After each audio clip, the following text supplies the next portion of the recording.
Hi everyone, I'm John Pett, author, speaker, and performer. And I'm Jeff Sabilico, entertainer, comedian, and almost as much fun as John.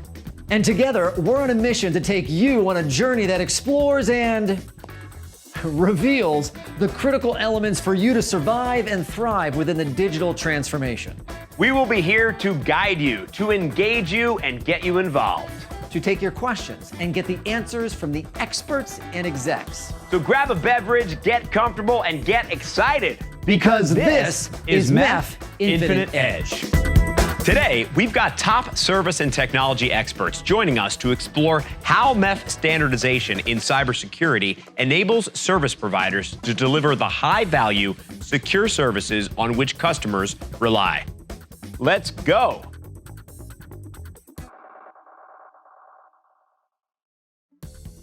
Welcome back, everyone, to MEF Infinite Edge. Like champions, we are crossing the finish line today with episode 9, our final episode of the series. I am Jeff Sabilico, your host and anchor for the last leg of this amazing race. And how fitting that we conclude our discussion on the global digital transformation with a look at something that will continue to have a huge impact on everyone: cybersecurity. Just FYI, one quick tip, guys. Do not use beef stew as a password. It's not stroganoff. Stroganoff. Wrong enough. Yeah, just use 1, 2, 3, 4. Anyway, let's move on. Recent published accounts of successful, sophisticated cyber attacks are highlighting that our hyperconnected world is transitioning to more vulnerable networks and increasingly exposed endpoints. Examples involve perpetrators targeting hospitals, major oil pipelines, power grids, and even individuals like you and me with ransomware. But I, for one, will not negotiate with cyberbullies. Oh no, instead, I've decided to reveal my own embarrassing personal information first. Just get it out there for the whole world to see. During today's show, I'm finally going to come clean about what's really been going on here behind the scenes of our 9-part series. All right, here we go. First confession. Remember episode 5 when we did that whole drinking game thing? Every time we heard the words network slicing, we were supposed to take a drink of water. Well, I did drink every time I heard the words network slicing, but maybe, just maybe, it wasn't always water. Didn't like losing.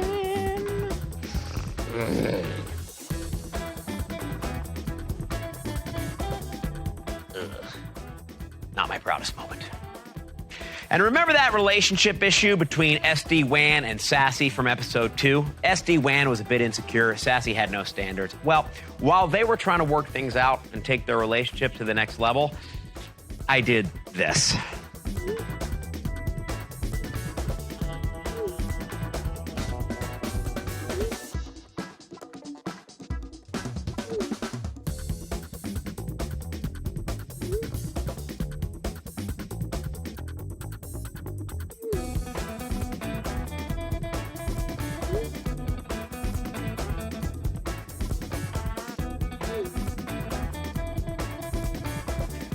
She's playing hard to get, but I've got trust issues. 0 trust issues. Everyone knows we'd make a great couple. With just 2 secrets off my chest, I gotta say, I feel better already. But before we continue with the rest of my true confessions and the show, let's take one final wistful look back at some of our favorite series highlights. You can imagine that when you get to that level of latency, you can create some truly innovative use cases that allow us to use the network to move workloads at the speed at which the mind processes reality. Edge compute is one of the technology components that we have to consider as part of a larger and overarching goal that enterprises are focused on these days, and that is digital transformation. So the question is, how long is this end user journey, right, from the user to the application? And does the application require real-time compute? SASE services are really expected to provide an optimal combination of networking and security. Today's episode about cloud collaboration, delivering a unified customer's experience with what I'm about to share with you is really spot on this fast pace and strong evolution. To start with, right, we view our mission to be the world's computer. And we see the combination of 5G, in particular, the EMBB or, the high bandwidth mobility offering, together with compute at the edge, giving people access to compute where they need it, when they need it, ubiquitous end compute. While the standards are there, I think getting the ecosystem to work together, make sure that the expected outcome and slicing performance is extended beyond network borders. And I really think like a group like MEF can help standardize these and make sure they work well. Networking is cool again, right? Networking is cool again.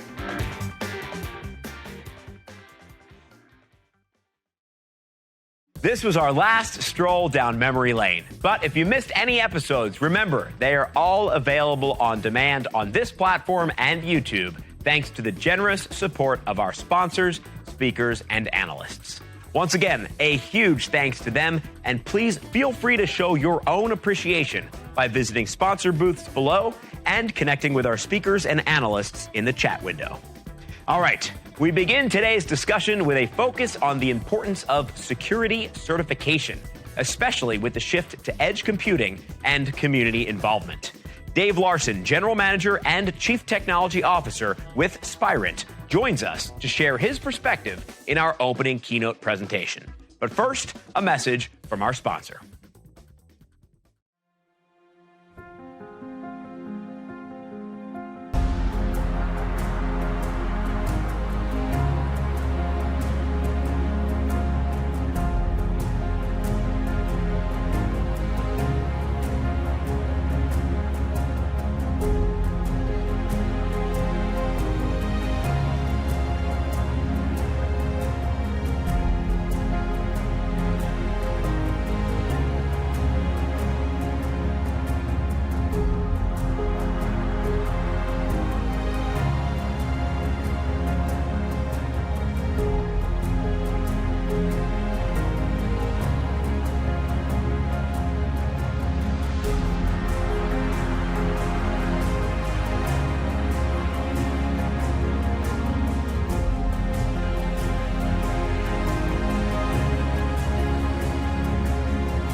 Thank you.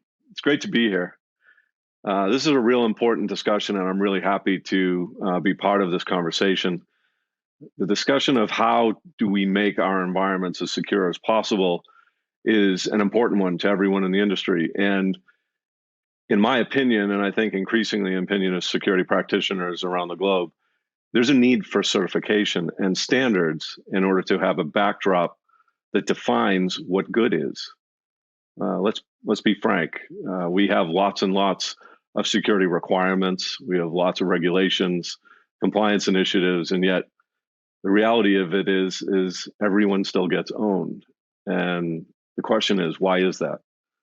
And that's because we don't have reasonable frameworks that everyone is adhering to in order to make sure that the security posture of all the environments that knit our world together are strong enough to meet the challenge. So in this session, I'd just like to discuss with you how important the work is at the MEF, specifically related to edge security, security generally, for the connectivity of the way that the world is evolving from a zero trust perspective. When we look at sort of the backdrop, why is the security challenge such a big one? Why is it so important that we get it right? First and foremost, I think none of what I'm going to say here is very controversial, but the application landscape has evolved in a very rapid way. Applications and their components that stitch them together are deployed everywhere in a highly distributed manner. And so the security policy frameworks that are used to ensure that those environments are running in a way that we expect them to are more difficult to attain the more distributed the problem is. Moreover, it's not just that the applications themselves are distributed, it's that we've connected everybody. And so we have a global user population that is connecting to everything and demanding that their interactions are secure and that bad things don't happen to them because they're online. There's a requirement and a scale to understand the security policy frameworks of everything that we build that's just really unprecedented in our history. And we've been following this evolutionary path for a number of decades now, and I think we'll always have the arms race with us. The bad guys have a real monetary incentive to succeed, and we have a real monetary incentive to make sure that we meet that challenge and secure our environments. The threat landscape is tremendously complex. The bad actors themselves, in many cases, state actors, have vast resources to bring to bear on the problem of how to compromise environments for monetary gain or political gain. And so we in the community that are building out all of the solutions that connect everybody together, we have an obligation to work together because no single organization is going to be able to meet that challenge. And unless we have a common rubric of what it means to secure our environments, it's going to be very difficult for us to work together in a meaningful way that allows us to build high efficacy security controls into our environments. I've been doing this for 20 something years. The challenge constantly changes. It's a very energizing place to be. And if you take anything away from the session, it's that in order for us to succeed, we have to act as a community. I'm really grateful for the MEF and for the activity and the initiatives that exist in that environment to drive us towards standardization of the way we connect things and the security frameworks that are mapped to the various elements of the way that we build out the internet as a whole. Today, I'm going to get into some discussion of some areas that are formally available in terms of standards from a security standpoint and a certification standpoint, namely SD-WAN. And then the evolution of that in the security landscape to SASE, which is Secure Access Service Edge, which is sort of the next trend line that we are all as a community following on as we move towards zero trust environments that allow really profound and granular security policy to be deployed on a per user basis, on a per workload basis, on individual components of the system. And I think it's tremendously gratifying for us as a company to be a participant in the development of those standards, to work with the carriers, the telcos, the developers of security equipment, other test providers like Spirent. You know, it's a very robust and highly engaged environment. And I'm hoping that if you take anything away from this, it's that you want to join us and help make sure that we get these standards correct, and that we take the high ground and we start to push back against the bad actors that are constantly trying to compromise our environment. When we look at the challenges of the landscape, first and foremost, as all of you know, we've long viewed security as something that's associated with large, heavyweight, high-power appliances that act as intermediaries in the middle of the connections, and they scrub all the bad stuff out. That doesn't work in a cloud world, and I think we all know that now. And what's changing is that those security functions, whether it's a firewall function, data leak protection function, an intrusion prevention function, all of those capabilities are being distributed in virtual ways as cloud functions to more places, closer to the workload, closer to the user, in order to provide tailored and very specific security, almost on a flow-by-flow basis. But that's very difficult to deploy. It's very difficult to manage without some kind of certification that allows us to work with a common rule book of how things are supposed to behave and how security should be applied against the ever-changing threat landscape. One of the major focus points of the discussion of security is this notion of it moving to the edge. And when you talk about security moving to the edge, you have to define the edge, because folks use that terminology to mean many different things. For me, the edge is a boundary between one security domain and another. And I myself represent a boundary with my iPhone in terms of how I want my security to be contained for me. I don't want that to be centralized in a way that is managed by some other entity. I want it to be specific to the tailored needs that I have and all of the applications that I use, whether they're business applications or personal applications. And there's a requirement for us to understand how to deal with that granularity in a meaningful way, and we need standards to do that. One of the other things that has happened is that the security landscape is moving to the cloud. And as the security functions themselves are deployed in the cloud, particularly from an enterprise perspective, we lose something that we used to have in the large appliance model. We lose control over the infrastructure. Yes, an AWS or an Azure or a Google Cloud Platform can provide great security, but they do so in a way where much of the infrastructure that deploys that is opaque. You get to choose what kind of policies and controls you want to implement, but you get limited visibility about how that actually operates under the covers. And so when you lose visibility, you need some kind of a mechanism in order to allow you to be able to test the efficacy. And the only way you're going to be able to do that is if we standardize what that security efficacy looks like for all of the critical applications that we want to deploy in that manner. Finally, one of the real benefits of having a standards backdrop is that as the security problem gets more and more distributed, it becomes very difficult to determine who's at fault when something goes awry. What do I mean by that? Well, it could be that the user is using or improperly using credentials. It could be that the security control that's deployed at the edge of their network in their enterprise environment is misconfigured. It could be that the authorization mechanisms in the single sign-on environment are incorrect, or it could be that something has gone wrong in the DNS system or the cloud implementation of some of the portions of the application. How do you know where the problem is? The only way you can reliably determine where the issues are is if you have a meaningful standardized certification metric by which you can measure the environments. When you can do that, you can then much more easily determine where the root cause of the problem is and remediate it as quickly as possible.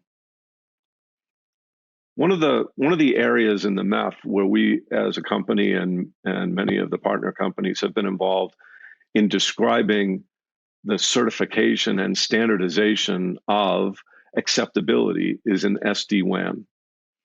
And SD-WAN is more than just a security consideration, but it certainly has security components that are of interest to us. As enterprises move towards adopting SD-WAN to streamline their operations, particularly in a COVID world or a post-COVID world where more and more of our workforce is working remotely, less and less of our people are actually coming into the office and using the local infrastructure, SD-WAN becomes critically important to how we do business as an enterprise community. It also offers significant business opportunity to the telco operators that are delivering those services, turning them up, streamlining the approach as enterprises adopt these types of technologies that allow them to operate in a more remote and distributed fashion. But SD-WAN is complicated. It's very difficult to deploy and turn up on a large-scale, geographically dispersed environment. So the MEF has gotten into the business of delivering certifications that allow enterprises and service providers to certify and know that a system complies with both its basic capabilities and its security capabilities pre-deployment. For us, that's just the beginning of the story of why security standards and certifications are important, because pre-deployment is a significant problem, but post-deployment problem resolution and the assurance of how an SD-WAN platform is operating is also critically important to the enterprises that use them and the telcos that offer those services as part of their business. You think about what I said before in terms of fault remediation. In the SD-WAN landscape, there are a host of things that present themselves as challenges in terms of trying to understand when something is not behaving correctly, whether it's application performance, whether it's some kind of a security problem, an incursion into the environment. It's very difficult, especially when you consider that in the majority of circumstances, everything end-to-end is encrypted with mutual TLS or some other mechanism of VPN tunnels like IPsec. When you realize that we are connecting everything together in a highly distributed manner and encrypting everything, how do you introspect and determine whether everything is operating correctly? You really only have one chance of doing that, and that is by introspecting the endpoints that are connected together and delivering the data and the transmission and the application connections through the environment. And in order to do that in a highly distributed manner, you have to have a standards by which you are going to try and tackle that problem. One of the reasons that this is difficult is the SD-WAN stack itself is incredibly complex. It starts with user traffic. It might have different configurations on a site-by-site basis. It may be coming into a provider core where it is operated by a variety of different virtual network functions that all take policy directives depending on their capability from a different portion of the network. When you think about that, it's unbelievable to imagine how are you going to take something that's a 5,000 site deployment and understand whether or not you can turn it up reliably, and then after you've turned it up, how are you going to manage it in a robust way and ensure that the security policies associated with it are acting as you would expect them to? The only way you can do this is if you have built that capability into your practice and that you certify not just at the beginning, but in a continuous fashion, you determine that your operating environment and the policies that have been deployed against it are in fact operating as you would expect, meeting your policies, keeping you secure. Absent a certification or a standard that allows you to do that, it's very difficult for even the largest of enterprises to codify that in a meaningful way and operate a practice that will allow them to remain secure. In the MEF, there are a host of certification initiatives and standards initiatives that read on this.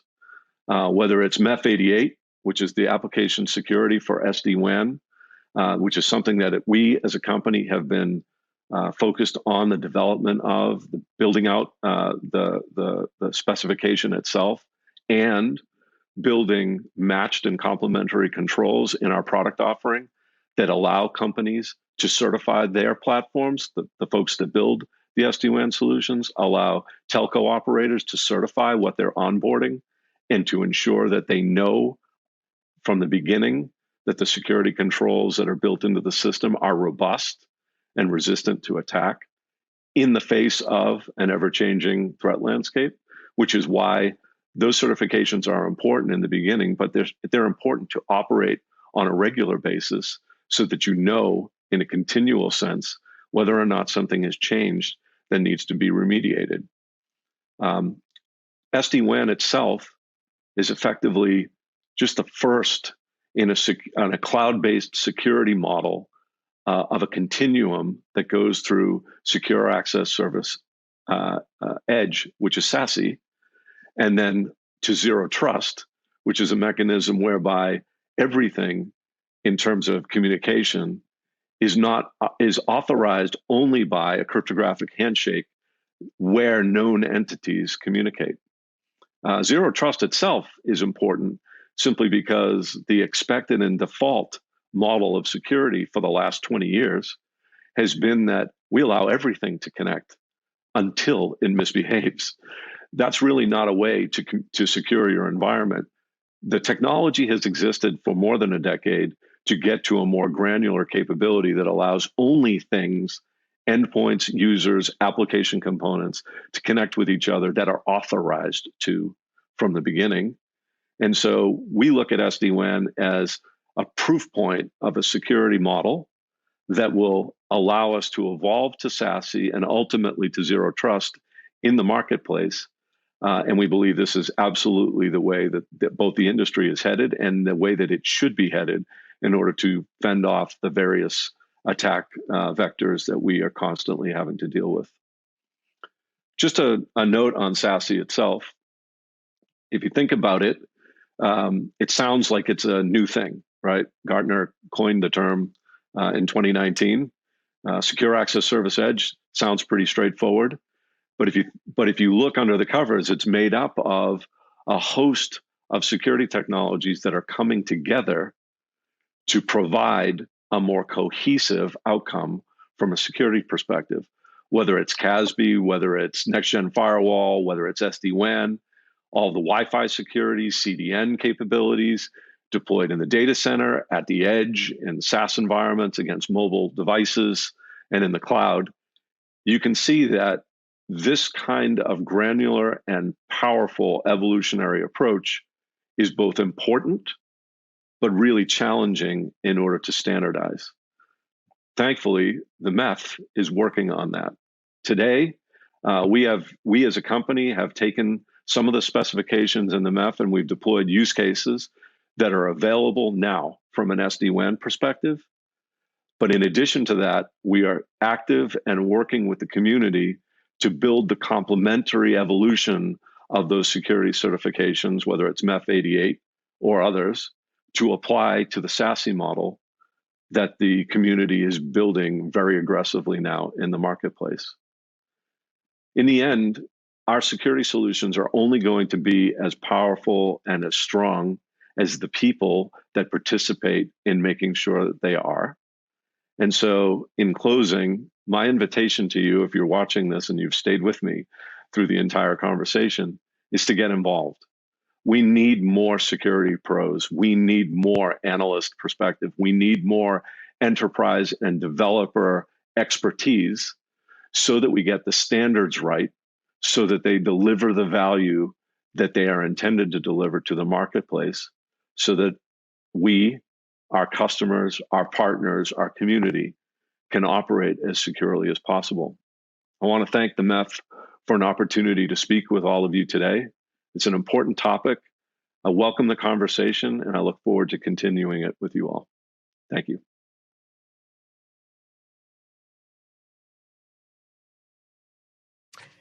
A big thanks to Dave and Spirent, a MEF-authorized certification test provider, for kicking off the show with a look at the need for security certification and community involvement, and the crucial role MEF is playing in both. A lot of work up ahead to make our data more secure, but first, I do have another confession. I don't have to worry about my social security number being stolen, like at all. My credit score is 12. 12. Okay, it's time to turn our attention to the Analysts Corner. Stan Hubbard, Senior Director of Research and Analyst Relations with MEF, recently interviewed Patrick Donegan, founder and principal analyst of Hardinstance, to get his take on the biggest security threats to and their impact on telecom operators.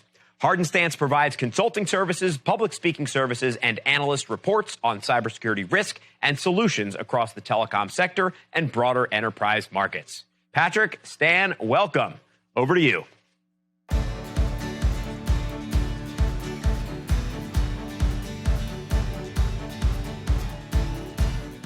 Welcome, Patrick. It's great to have you here today. You know, security is one of the hottest topics in the industry. What do you believe are the biggest cybersecurity threats that telecom operators face today? Well, thanks, Dan. Nice to be here. I guess really where telecom operators come from, their history, the last 20 plus years, if you will, or many decades, is one of focusing on securing voice calls in transit. This is the core expertise, the core security fundamentals of telcos. They've always done that very well, and they continue to do that extremely well. The cybersecurity challenges that evolved over the last, 10, 15, 20 years are a completely different type of cybersecurity challenge. They are the challenge of protecting data, and especially protecting that data at rest. And that's a fundamentally different thing. So whereas telcos have done tremendously well in terms of their traditional capabilities in security, when it comes to securing data at rest, telcos have done no better or worse than anybody else these last few years. It seems like barely a week or so goes by without some telco reporting some data breach or another, right? So, in terms of that core function, protection of data at rest, telcos are no better or worse than any other organization. And frankly, most of industry is kind of letting its customers down with that's concerned.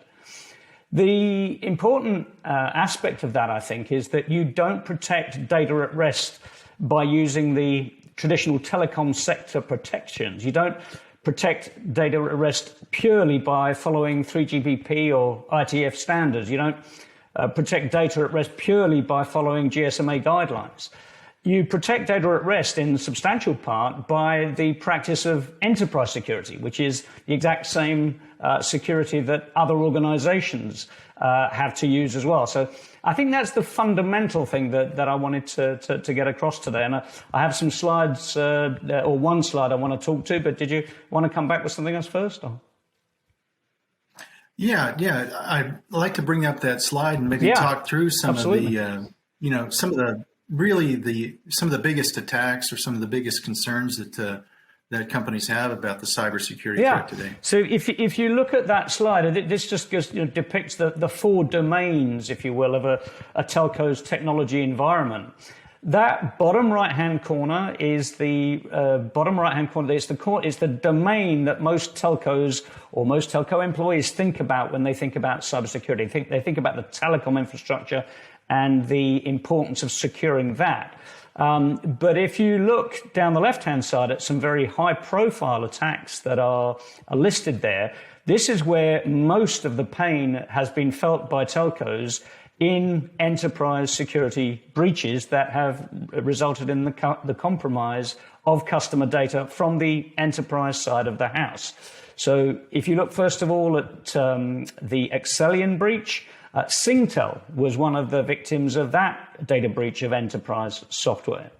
If you look at the SolarWinds attack, FireEye reported that some telcos were among the victims of the SolarWinds breach. If you look at the SoftCell campaign, that was a campaign believed to be carried out by Chinese advanced threat players, and that gained access to a number of telecom operator environments by means of accessing a publicly facing server. And the last one, the Lebanese CEDA, another APT, Advanced Persistent Threat Group, this time linked to Hezbollah, they were able to breach the IT environments of a number of telcos, including Etisalat, Vodafone Egypt, Mobile. Again, looking out for customer data, accessing that customer data.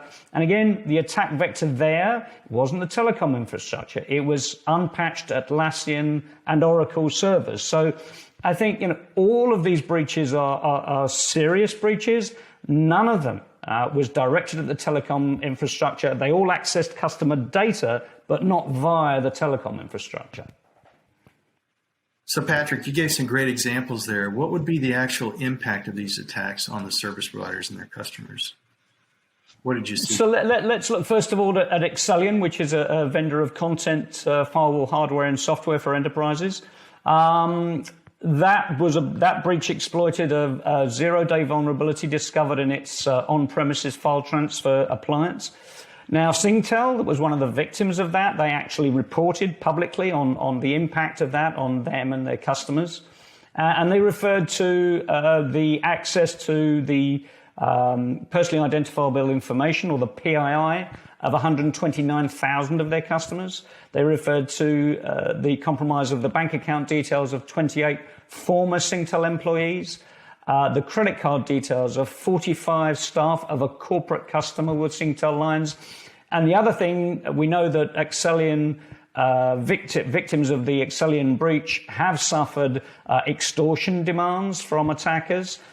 We don't know if Singtel was indeed subject to that or not, but we do know that some folks were. If you then look at the SolarWinds effect, the Orion Enterprise software is network monitoring software. They used malware initially. They managed to embed malware into the SolarWinds code, which makes it a supply chain attack. Subsequent to that, they used further malware to gain further visibility into the victims' networks. As I said, Orion is network monitoring software, so you can only imagine the kind of visibility you get into an environment by accessing or breaching that software. Obviously, tremendous visibility into the victim's environment. We don't know exactly which telcos were affected by SolarWinds, but it's clear from FireEye's reporting that some were. If we then go to the soft cell attack, which, as I said, is believed to have been carried out by a Chinese advanced persistent threat actor, they were able, by using an initial landing post on a public-facing web server, to exfiltrate call detail records, CDRs. This is the holy grail of what telcos are not supposed to allow to be compromised. And they allowed that, a number of telcos, according to the security vendor that identified this, a number of telcos were compromised in that way. And this is incredibly important, because I think in the telecom industry, we tend to focus very, very heavily, for example, on the risk posed by untrusted vendors. Many telcos now will not trust Huawei, for example.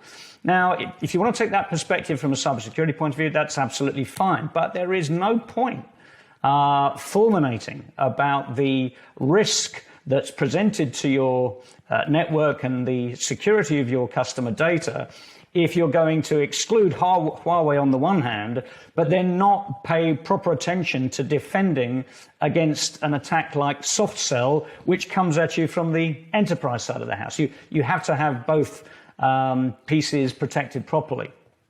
And then lastly, the Lebanese Cedar attack.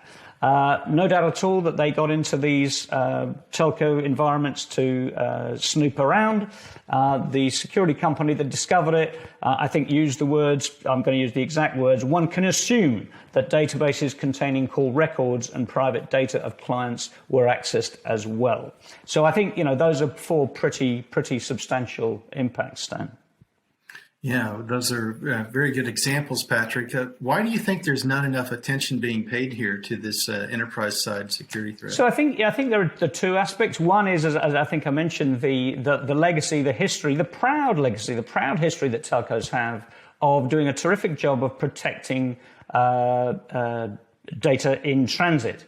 But where telcos are no better and no worse than other organizations on average is in protecting data at rest. And that's where cyber attackers are going after telcos as much as they are going after any other organization. I don't want to beat up on telcos too much, but certainly they're no better and no worse. And I think it's much more important for telcos to focus on what they're not good at, rather than to continue to celebrate the tremendous achievements they have and continue to have in protecting data in transit.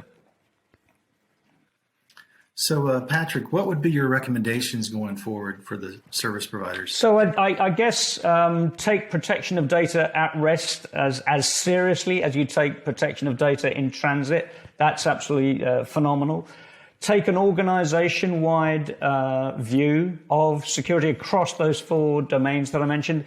The telecom infrastructure domain is going to become, there's going to be more risk exposed there with the transition to 5G. Let's be clear, that's not a static environment, not by any means. There are new risks arising in the telecom infrastructure domain, but you have to take a contiguous view across the 4 technology domains. Where we've seen attackers very, very successful is they obtain an initial foothold in one domain and they move laterally within the organization into other domains. So you have to ensure that those seams between domains are tightly secured as part of a holistic view across the whole of the technology domain of a telco. And I guess the last thing would be to focus as much, if not more, on process as we do on technology. The trouble with a telecom operator is that, there's a lot of folks that love their technology out there. And, there's a lot of folks that are fired up and enthused by buying the latest XDR product or replacing their old XDR product with a new XDR product because they think it's got a better detection rate and all the rest of it, which is all fine and dandy. But fundamentally, you get as much, if not more, hardening of your security posture from mundane, basic things like patching updates, frequently patching, automating that as frequently as possible, introducing continuous monitoring of your environment, getting your staff across the organization fully on board with cybersecurity processes. Good cybersecurity is kind of dull. It's kind of tedious. It's not exciting. It's not brilliant. So I think that would be my recommendation. Excellent. Thank you very much, Patrick. Appreciate you joining me here today, and just looking forward to catching up with you again. Likewise, shortly. It's been a pleasure. Thank you.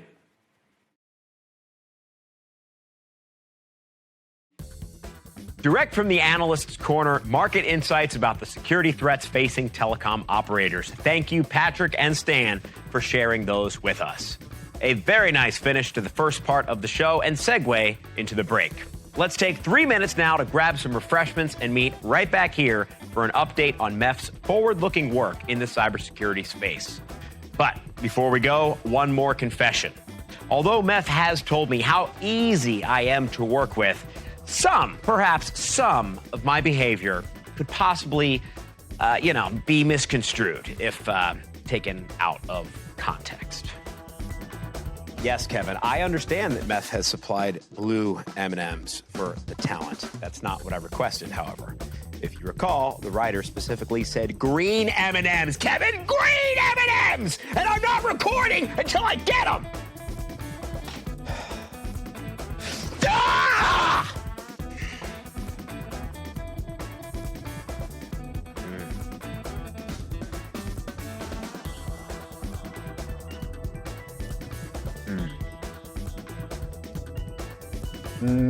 MEF, Micro Ethernet Forum. Me, MEF, micro, mostly me, but a little bit of 15 MEF. minutes till top of show business, Demilico. Vince, buddy, what have we talked about? Don't interrupt me during vocal warm-ups! Speak when spoken to. Cybersecurity.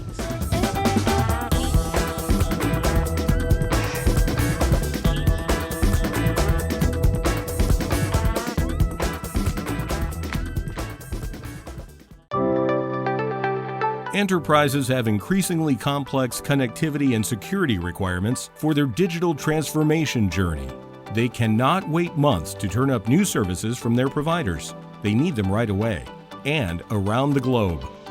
Adding to the complexity, no single company can provide all services from their own inventory, so they must work with a set of partners. Their inter-provider commercial and business transactions, like ordering and billing, are mostly manual, error-prone, and take weeks for service delivery. So how do digital service providers create a frictionless experience and turn up new high-value digital services in seconds, not months?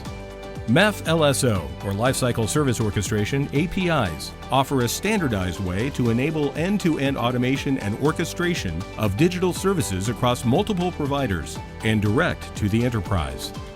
By automating functions like quoting, ordering, inventory, and billing, Both service providers and the enterprise can realize a faster path to services.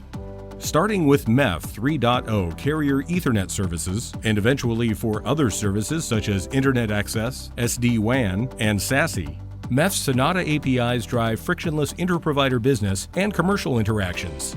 The result? Faster service delivery for off-net subscriber locations. MEF's LSO Cantata APIs address the enterprise customer-to-business layer of interactions, like ordering an inventory, with the service provider. When combined with Sonata, Cantata APIs provide full end-to-end service automation across multiple providers in a supply chain. To drive that scale, one need automation, and orchestration is really the key that drives automation for these services to be delivered across different networks. Interconnect, automate, operate, accelerate, because those are the keys. If we're able to interconnect using guidelines that MEF has put forward, but if we're able to automate, we'll be able to operate in a much more accelerated fashion. Find out how MEF LSO commercial and business APIs can help your organization monetize digital services revenue faster at mef.net/MEF-APIS. Welcome back, everyone, to MEF Infinite Edge Episode 9, our final episode of the series. Time flies when you're having fun. So, hey, if you're just tuning in, today we're talking about the role of security in digital transformation, an increasingly important topic. In fact, there was another cyber attack making the headlines this morning. Can you believe it? Yeah. The government is still looking for the hacker. They think he ransomware. Ransomware. All right, enough jokes. Time for some questions. For example, is MEF uniquely positioned to play a critical role in the security space? And if so, how? To get answers, we join MEF CTO Pascal Menezes for an overview of the innovative work planned and MEF projects completed and underway. Pascal, over to you.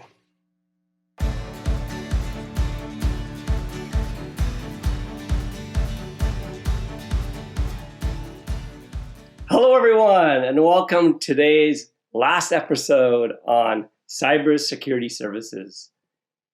As you know, MEF has been putting on these Infinite Edge episodes every month, and they've been absolutely phenomenal.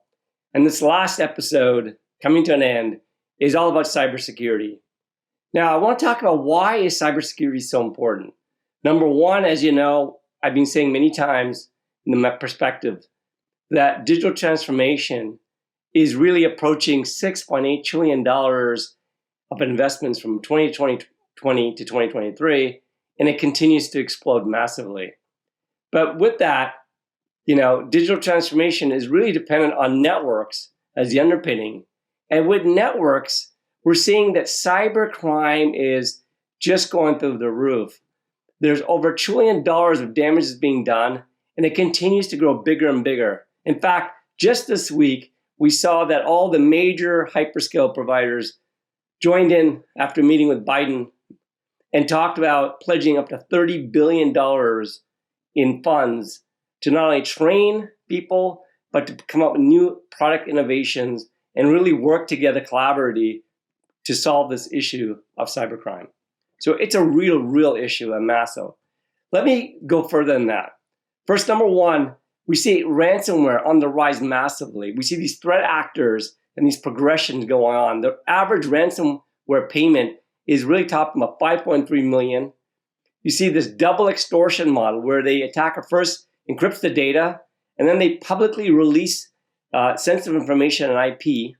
And now we're seeing quadruple extortion, where basically you not only have the other two, but they additionally do a denial of service attack, and they additionally harass the company by publicly creating media around how they've been attacked and breached and to all their customers and supply chain. So you can see ransomware is real. It's a real threat and a problem. And it's destructive because it's using zero-day attacks vectors. And this is really occurring 51% of the time. So trying to stop this with any kind of signature-based, kind of anti-malware-based kind of technology doesn't work anymore. It has to be zero-day based, and it's very sophisticated. And we do need AI, ML involved in this in all aspects. And I'll talk more about this and what MEF's doing in this area. Also, we're seeing that not only when malware gets infected, it also wipes out the logs or changes the date and timestamps. So when you go back to really do an audit of what really happened, it's hard to figure out what's going on. And really, finally, the most important thing is it's not just attacking IT systems, it's attacking operational technology systems. So think about, we saw the pipeline ransomware. That was on the IT side. It wasn't the actual pipeline. But you're seeing all these grids and water and you name it that we're all very dependent upon, shipping.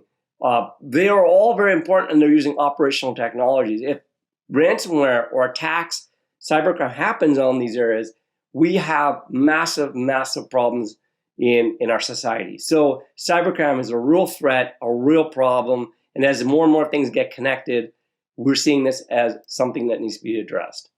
So what we've been saying, and I've been saying this for a very long time, is that MEF is looking at this holistically, and we've been involved in network transformation for the digital economy. And really what we've been talking about is really having this end-to-end system to be frictionless, this ecosystem to be frictionless from device to service, wherever that service might live, whether it be an edge service or a regional service or a cloud service or whatever, it doesn't matter. From wherever device and wherever that user and the device, application, or machine wants to be, then it should be able to get the same experience to wherever that service lives. And I've been saying this many times, and it's very much part of our DNA, that we want to make sure that the application performs correctly, and number two, that it's free of malware. So cybersecurity is part of this whole journey of network transformation. And we at MEF are doing many things in this area. So I'm going to zoom in exactly what we're doing in MEF and where I believe is where the market's moving to additionally, and where I believe we can make some additional investments and hope to. So let me start with, as you know, we've been talking about not only SD-WAN, we did a lot of work in SD-WAN and we're about to release version 2 of our SD-WAN specifications.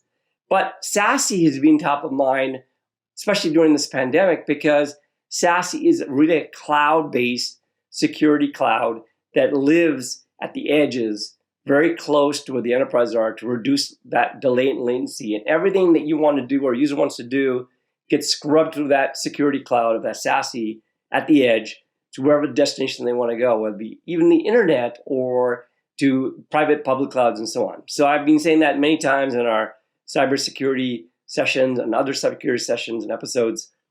But SASE is very big, and we're working very, very diligently to release SASE, the first official standard of what is SASE, vocabulary, language, constructs, labels, and attributes and policies that can then be applied to automation and all our APIs we're doing in MEF. So that's number one. Now, with SASE, as you know, zero trust plays an integral part of SASE. And with zero trust, we see the ability that wherever these applications or users are, they have to first identify themselves with a credential. And then based on that credential, they are allowed to do and go based upon access rules. And so that becomes authorization. So not only you have authentication, but authorization. And that authorization applies not only to where within applications and machines and so on, but also within the network. The network will also be plumbed in with policies about through the this enforcement points, what can be done, what flows can flow where. So even during denial of service attacks, these flows can be mitigated. So there are lots of work that's happening in MEF, and this will be also the first really industry standard on zero trust. We see other bodies doing some kind of more white paperish kind of framework thing, but what we're talking about is an official real standard that delivers on, again, the vocabulary, construct, labels, and so on, policies that will align with SASE, that will align with SD-WAN and so on. So this is very, very critical. So again, we have two brothers and sister companion specs being worked on right now, and sometime in 2022, they will be out in the public. And we will talk about the certification of that. Now, additionally, I believe there's also an opportunity in this idea of extended detection response. Now, what is that? It's really the ability to do a managed service extended detection response, where basically information, all kind of security events, and all kind of events, including application performance from SD-WAN environments, endpoint kind of security events, and basically SASE security events, and all kind of telemetry data being collected. And from that telemetry data getting put up into a data lake and using AI ops and AI ML to really analyze all that data to look at, is there a zero-day attack happening? Or is any abnormal behaviors or traffic flows? And based upon that, alarm SecOps to then look at and give prescriptive guidance of if this is a real attack, a real malware happening, and what to look at, and to really give that guidance to the SecOps people so they can really have the intelligence to really understand if this is truly, a cyber attack happening and versus being a false positive. So I believe there's a real opportunity. Additionally, I believe through our East-West APIs we're doing with Sonata and Cantata and all the operational APIs of Allegro and Interlude, I believe there is ability to standardize a threat format where we can standardize threat information on those APIs, which are already being used for other areas of connectivity. We'll use future for edge compute and so on, but also the ability to exchange threat information. And just think of even just having various providers know that there's a denial of service attack, and some of the flows are coming from a provider's network, that from their base, whatever that might be, that it's actually being, some of the denial of service flows are coming from that to shut the flow down. Just a simple scenario like that is also very useful, preventing these various threats, cyber threats from threat actors.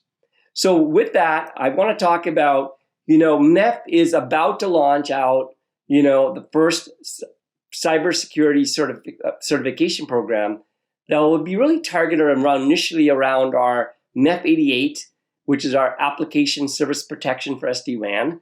And it's really around, we're going to come up with a secure SD-WAN cyber kind of certification. And it'll be our first journey into certifying cybersecurity, specifically around MEF-88, which is our application floor security for SD-WAN. But soon we'll come out with our SASE and our Zero Trust.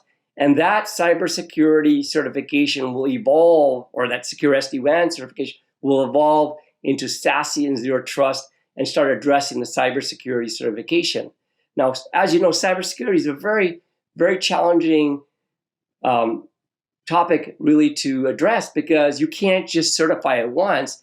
Basically in cybersecurity, I believe that the threats have to be continuously analyzed and the postures to know, is there a threat or not? And that means that there has to be, from a certification, there has to be a consistent, constant analysis of making sure that these edges and these boundaries are actually being secured, and also within the network, within the services, are the zero trust policies being observed, and so on. So it's really a very complex environment to understand. How do you do a consistent, persistent cybersecurity certification, and how do we even tell the subscribers that, yeah, they are secure? Is it some kind of scoring number? And what does that mean? And how do we provide some kind of guarantees? So very complex subjects that we're embarking on. But at MEF, we are definitely moving in this direction. And starting with our secure SD-WAN, we will embark on a cybersecurity certification eventually that will answer all these questions. So very challenging area, but we are embarking on this. Finally, security and cybersecurity goes well beyond just what we talked about, SASE and Zero Trust, but we see more and more that automation plays a critical role. And with that, APIs have to be secure. So how do we, with microservices and machine-to-machine communication and so on, APIs play a very critical role. And how do we secure APIs? So what we've done at MEF is we have released many versions, our 7th version of our East-West APIs of Sonata, and we have a huge amount of assets, as you can see in this slide, and the assets are massive. And with that, we are also addressing how do we handle API security. And we have a project underway that's well underway called MEF-W128 that we see really cybersecurity on APIs, or how we secure APIs, in basically three fundamental ways. There's transport, TLS, basically that's been used forever, but this is now thinking about mutual TLS. There is the new paradigm that's occurred since 2007 around OAuth 2, and now with OIDC to give federated identity. So OpenID Connect and OAuth 2 is definitely a way of doing authentication and authorization at a much, much more granular and scalable way with scopes and profiles and so on. And additionally, the world is moving into basically this idea of basically self-signed certification. And what you're seeing is this idea of self-sovereign identification, that using blockchain, a public cert can be inserted, self-signed, inserted in a blockchain, and basically get back a decentralized ID, which becomes an ID that I can use and give and be looked up in the blockchain and get the public cert. And in that public cert can have all kinds of profile information about the application, user, or device. So this is very important. Now, this is where the world is moving to, and certainly is where the industries of all kinds, banking, automotive, everything is moving to this self-sovereign identity models. So we at MEF are also recognizing that we have to address in a crawl, walk, run scenario of how we will give guidance to our members of how to implement secure APIs. So with that, I encourage you to look at MEF-POC 130. We have also been working on MEF-114, which is our distributed ledger technology, which allows our East-West APIs to basically have the ability of providing non-repudiation so that every transaction on those East-West APIs are put into the blockchain so that we have bilateral or omnilateral ledgers that parties can look at. So when they come to reconcile and do the invoice and billing and payment, it can't be repudiated that those transactions were real. So that helps a lot in this whole non-repudiation and the settlement, the billing and settlement. And MEF 114 is all about that, is to have, we have a standard that's about to come out that talks about how to do that using blockchains. And with that blockchain technology, self-sovereign identities and DIDs will occur eventually. So with that, you can see MEF is well underway of really treating and handling and managing the network transformation journey for cybersecurity. So with that, I want to thank you for your time and have a great day. And this is a fabulous episode. So stay tuned and watch the rest of the sessions. And very much grateful for Dave's great keynote on cybersecurity. Take care and have a great day.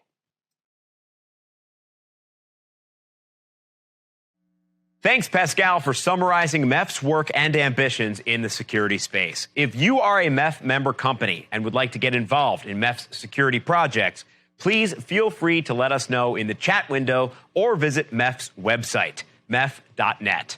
If you'd like more information on how your company can join MEF, let us know that too. That's a conversation we'd love to have. Now, for our final look at today's topic, we're taking our last deep dive of the series with experts from Colt Technology Services, Verizon Business, and Fortinet. I recently interviewed them to talk about how enterprises view security within their overall digital transformation strategy, emerging security threats, and how to measure return on investment in security. Here's what they had to say.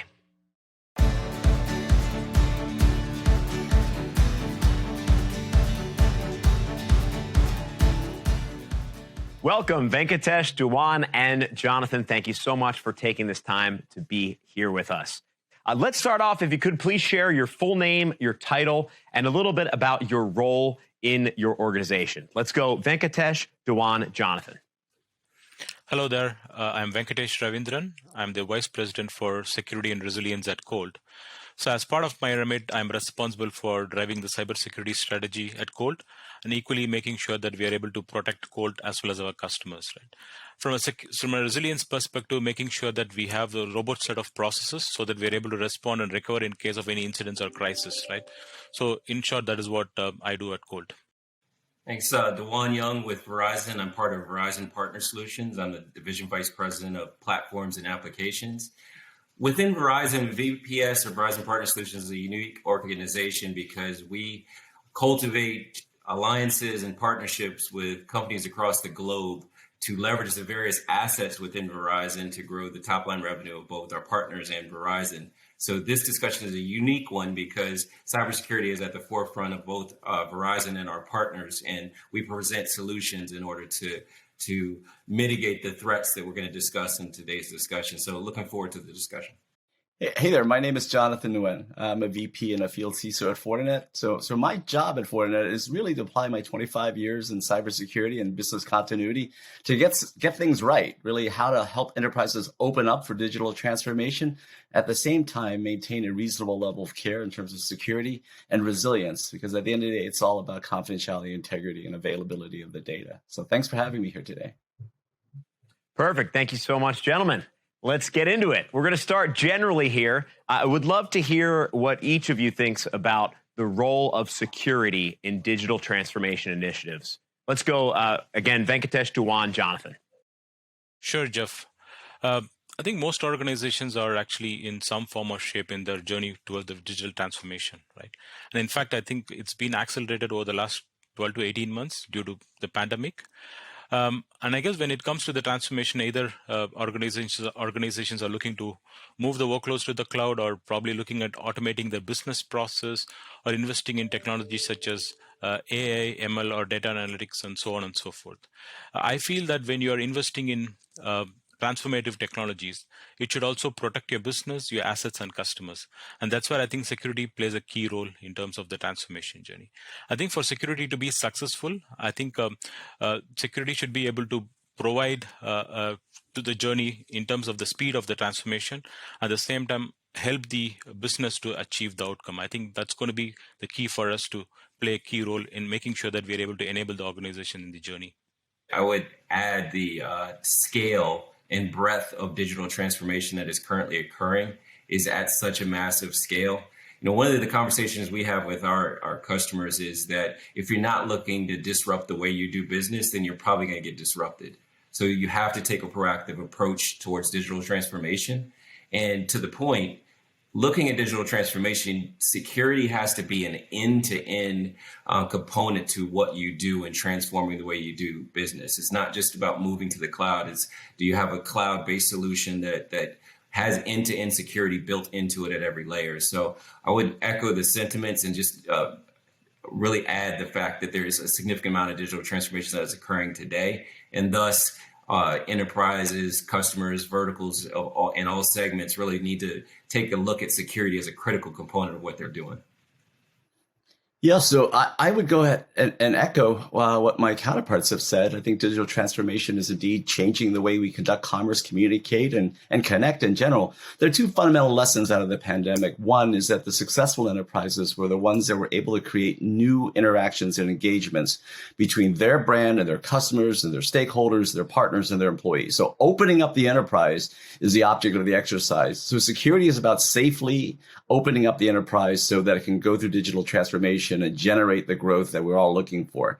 The second aspect of digital transformation is all about data-driven decision-making. How do we better allocate our resources? How do we create more responsive networks end-to-end to create better business outcomes and better user experiences? So security is integral to that. The key element here is to stop thinking about security as a standalone silo.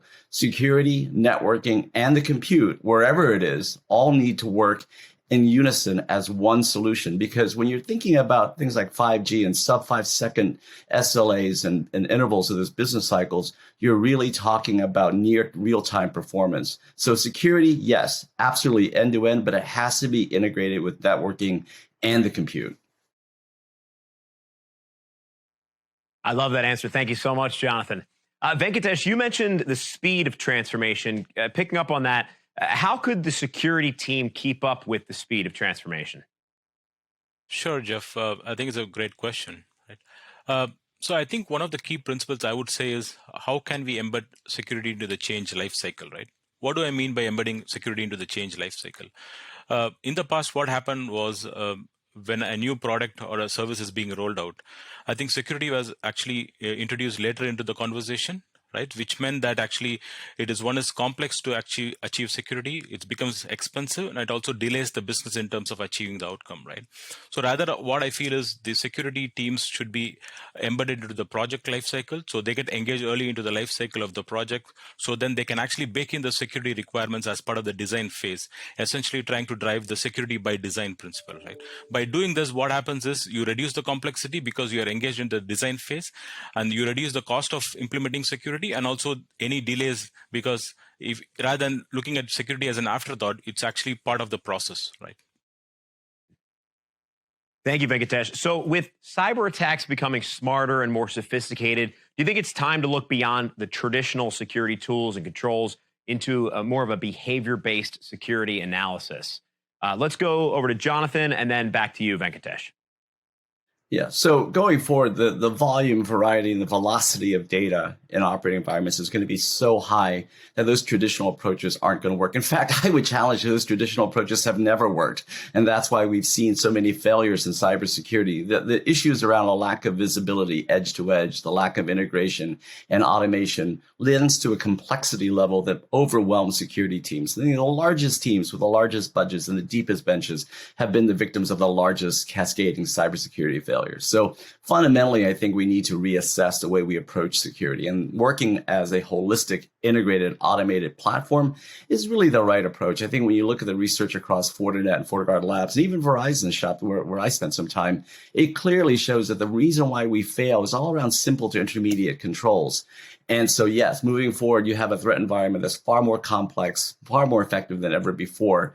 Approaching that type of an operating environment, those tight business cycles and requirements around digital transformation with traditional disaggregated approaches that are non-integrated and let alone automated, really is not the right approach. Moving forward, it has to be holistic, it has to be integrated across prevention, detection, and response, and it has to be AI powered.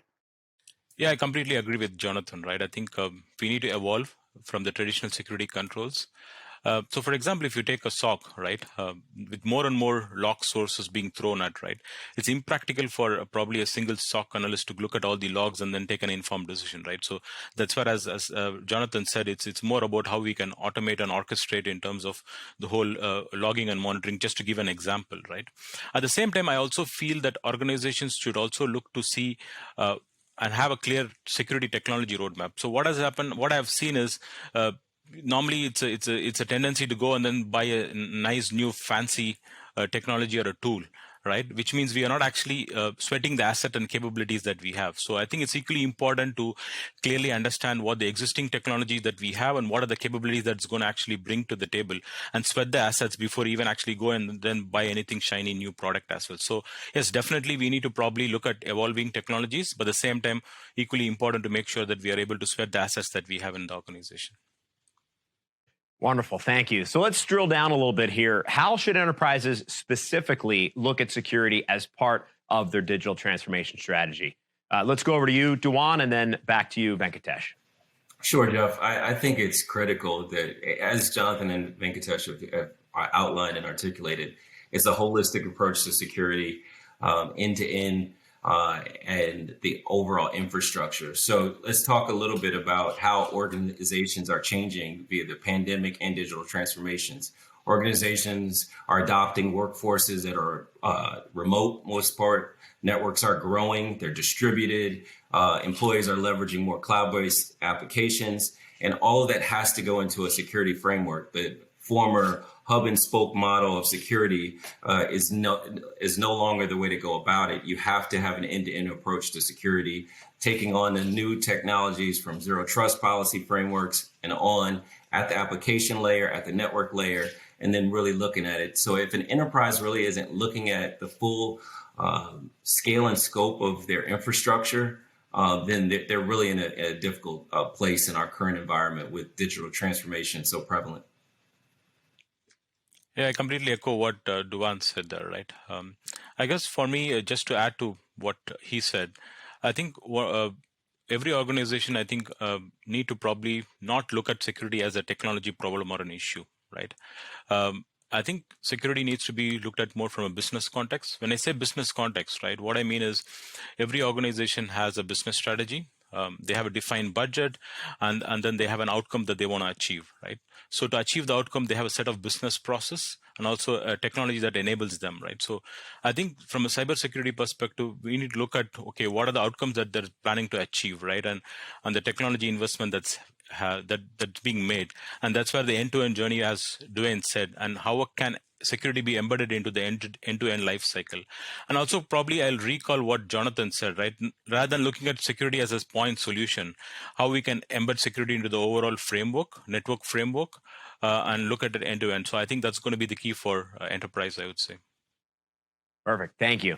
So I want to hear from all three of you for this next question. And we've talked about, the massive number of these attacks. Are there any patterns that you're seeing in these types of breaches and incidents? Let's go Dewan, Jonathan, and then Venkatesh. The one pattern is that the cyber threat landscape did not take off with the pandemic. It actually accelerated things and expanded things. So, we have within Verizon, we have the Verizon Data Breach Investigative Report, or DBIR, and outlining the various threats. And I think you had the existing threat landscape, and then you've had the volumes have increased exponentially of the threat vectors that are out there. So being aware of that and as an enterprise or a business to protect your network and infrastructure, being aware of the volume of remote access that is occurring, VPN connectivity, multi-factor authentication across multiple applications in the network, the proliferation of BYOD, bring your own device. All of these things are coming together at the same time. So you see the patterns and trends that as we have evolved our enterprises and businesses since the pandemic and since the transformation, the threat landscape has evolved as well. And they're with more endpoints, there's more threat points. So I would just say that the major pattern that we've seen, Jeff, is that there's an exponential uptick in the amount of threats from a cyber perspective.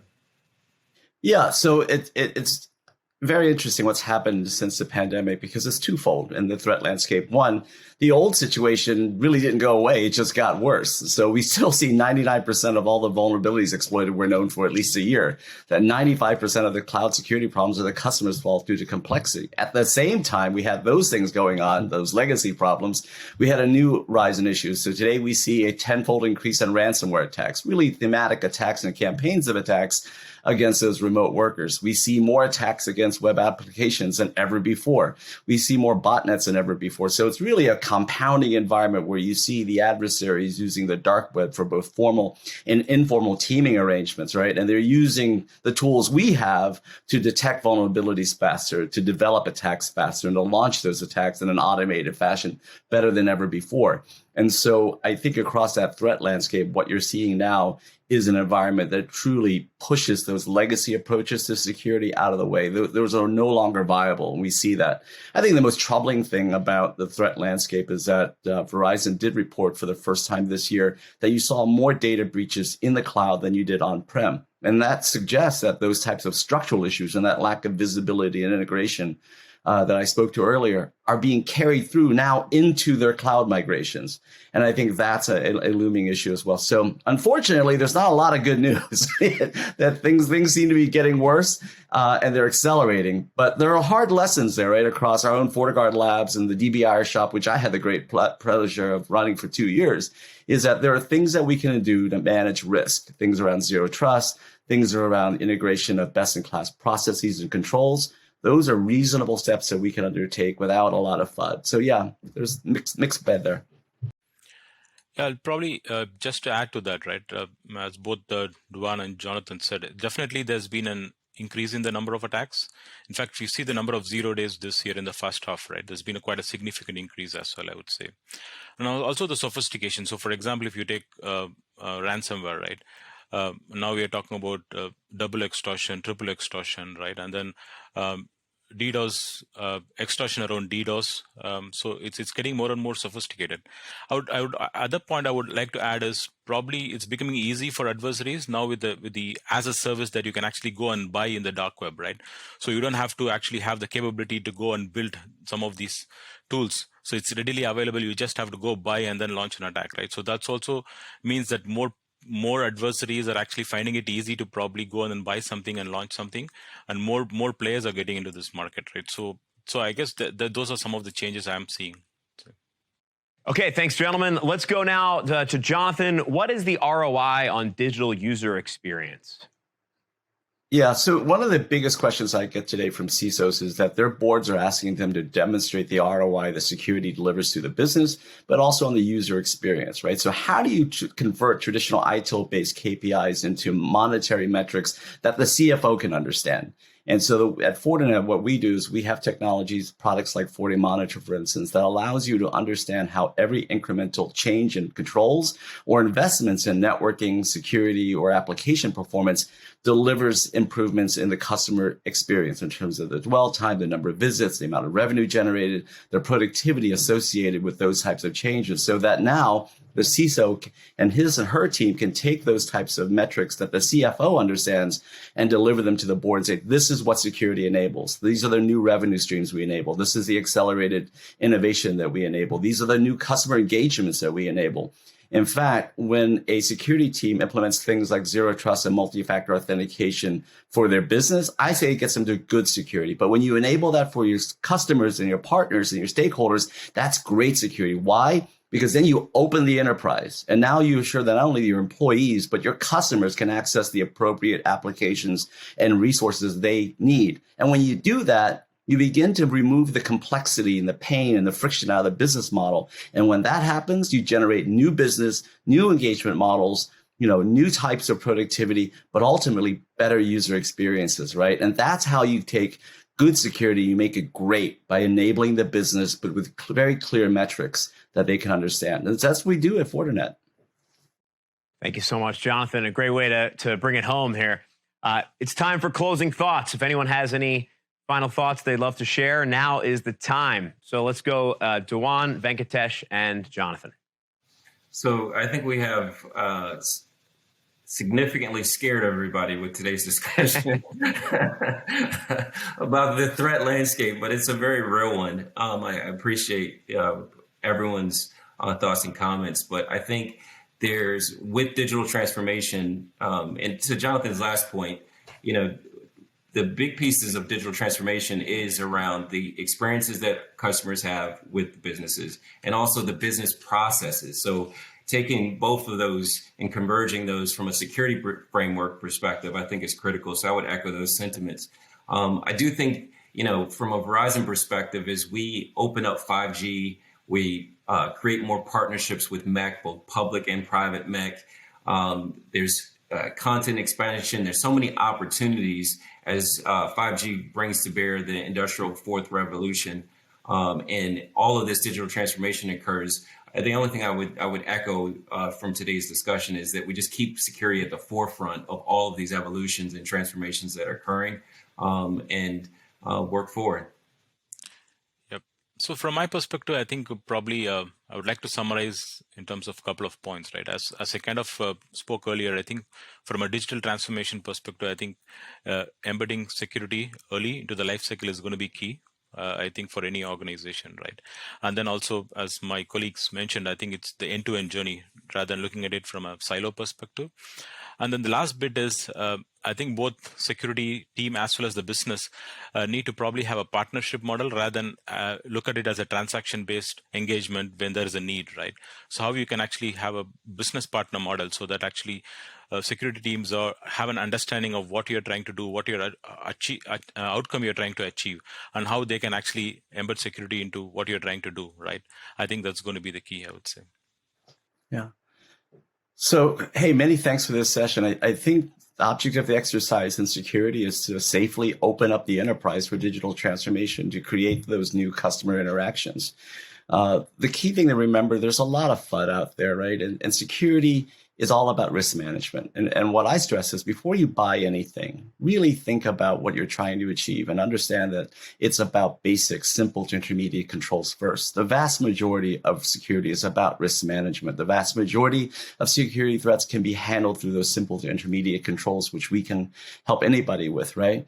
And then think about resilience, because If you're really worried about a true zero-day that costs hundreds of thousands or millions of dollars to launch against your organization, you're not going to be successful there. The largest organizations have been victims to true zero days. But the practical reality is that you don't want to be patient 2, 3, 4, 5. That's where those security controls come in. That's what we do at Fortinet. We help you manage that level of complexity so you can get it right in cybersecurity. So I would say, there's a lot of information out there. You can look at Fortinet.com or find me on LinkedIn. Happy to have the discussion. But think about those simple to intermediate controls that deliver that reasonable level of care so you can open up your enterprise safely. Gentlemen, thank you so much. It's been a great conversation on the role that security plays in the digital transformation. Sd-Wan, Venkatesh, Jonathan, really appreciate you sharing the time and your insights today. I really enjoyed that interview, and I hope you all did too. Thank you again, Venkatesh, Sd-Wan, and Jonathan, for joining me for a deeper look at the role of security in the global digital transformation and the inherent challenges and opportunities ahead. With 9 incredible episodes under our belts, covering topics like edge computing, 5G slicing, federations, clouds, and collaboration, SD-WAN, and of course, my personal favorite, SASE. We close out the MEF Infinite Edge series, and we hope you enjoyed exploring with us the infinite possibilities of the digital world across the network core, the cloud, and as always, the edge. All made possible by the extraordinary support of our sponsors, speakers, and analysts. A special thanks to all of them for making access to this amazing series possible. Make sure you check out their sites on this platform after the show for additional content that may be of interest to you and for opportunities to connect directly with their representatives. We've endeavored to put out a quality product for you each episode, but things haven't always run so smoothly. John and I always strive to be consummate professionals, but before someone else can use this footage to blackmail us, we'd rather show you ourselves. Here goes. Okay, take 84. And building customer confidence in SASE solutions. Azure, but it's a Z. Got a little zhizh in there. Azure. Okay, got it. From CTO Pascal Menezes. MEF CTO Pascal Menezes. Let me hit that one again. Specifically from CTO Pascal Menezes. Really concept-heavy to create dynamic partner ecosystem. Of course, the rest of the crew only had flip phones. But flip phones? This intense contents.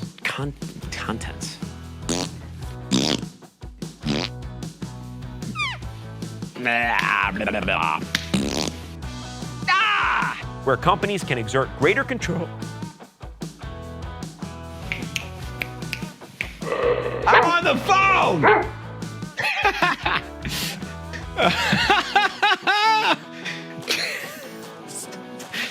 I'm sorry, Ian is very, very close to my nether regions. He's like right here, and it's weirding me out.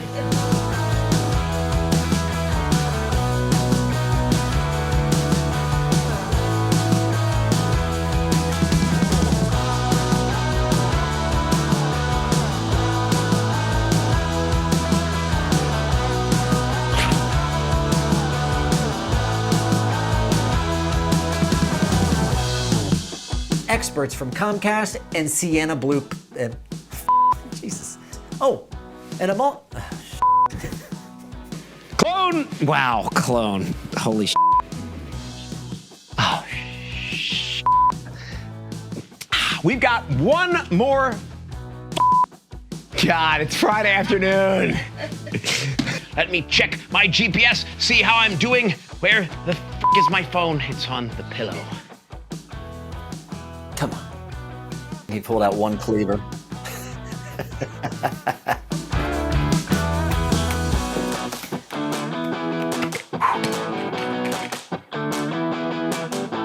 And for your blooper roll. Wow, can't even blooper rule. Nailed it.